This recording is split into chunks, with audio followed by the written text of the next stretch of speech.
This is your Weather Extreme video for Thursday, August the 7th. I'm meteorologist Brian Peters. Thanks for tuning in. And after a somewhat nondescript weather pattern for several days, looks like we have some challenging weather forecasts ahead of us.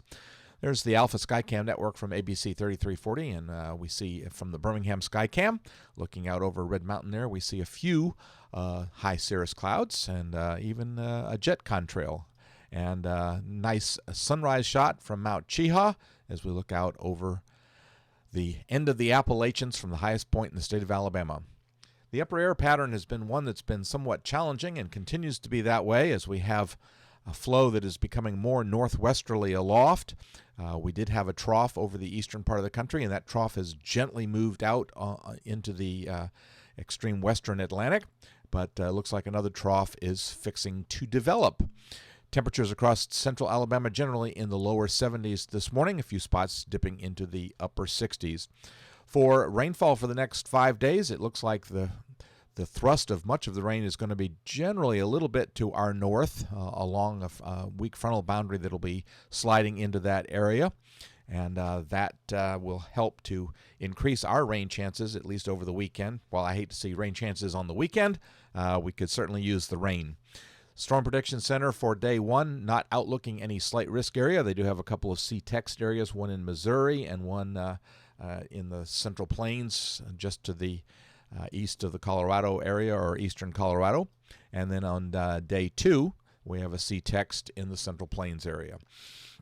And the tropics at least have become quiet for the Atlantic as we bid farewell to Bertha yesterday. But interestingly enough, there's a lot going on in the Pacific. There is a look at ISIL. I believe that's I-S-E-L-L-E. And that is approaching the island of Hawaii. And there is Julio, and Julio right behind that. And really quickly, here is a look at both of them. And all I did is to just use Photoshop to simply put the two images together so that you get an idea of the proximity of the two. Here is the Eastern Pacific's Hurricane Center's forecast for ISIL, and you can see that it is expected to move across the island of Hawaii on Thursday evening. And so as a hurricane also, and a weakening after that. The one right behind it, Julio, is approaching, but a little further to the north. Looks like it should miss the island. They may have to issue some warnings for this one, but right now focusing on the first storm first. First things first. We'll take them one at a time as they come by. All right, here's a look at the 06Z GFS model run, and there's the upper air pattern for today. And you can see that our flow becoming a slightly more northwesterly, not strongly northwesterly, but slightly more northwesterly. And we see some clusters of thunderstorms up over the Central Plains states, and we see that moisture increasing across our area.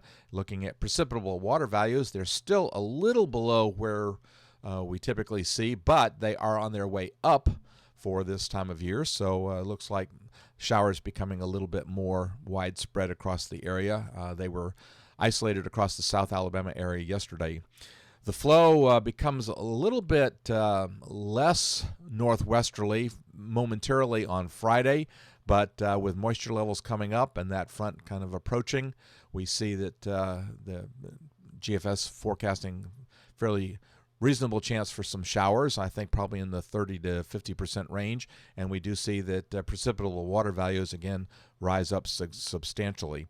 That northwesterly flow begins to develop a little more on Saturday, and with precipitable water values going up over 2 inches, I think that Saturday we could see numerous showers and thunderstorms across central Alabama. The northwesterly flow pattern continues to develop as we head into Sunday. So while I think showers will thin out just a little bit, I think the weather stays still somewhat unsettled as we head into Sunday. The northwesterly flow really begins to take shape on Monday, and once again, as we've mentioned here a number of different times over the last several weeks, actually, when we see the northwesterly flow pattern, we watch for the development of clusters of thunderstorms called MCSs, or mesoscale convective systems, and we need to watch for those. They're very difficult to forecast very far in advance, but we watch for them and adjust the forecast as necessary as they develop. That northwesterly flow pattern keeps us out of the extreme heat as we head into Tuesday, and then Wednesday, same sort of story, but we do see little disturbances as we see something coming out of the northern Rockies here on Wednesday. And by the time we get to Thursday, that disturbance moving down into the Central Plains states, generally east of Denver primarily, and that will be a focus for any kind of large-scale convective complex systems. Now, yesterday we noted in Voodoo country that it had flipped considerably, and we now had more of a ridge in the east and a trough more along the Rockies.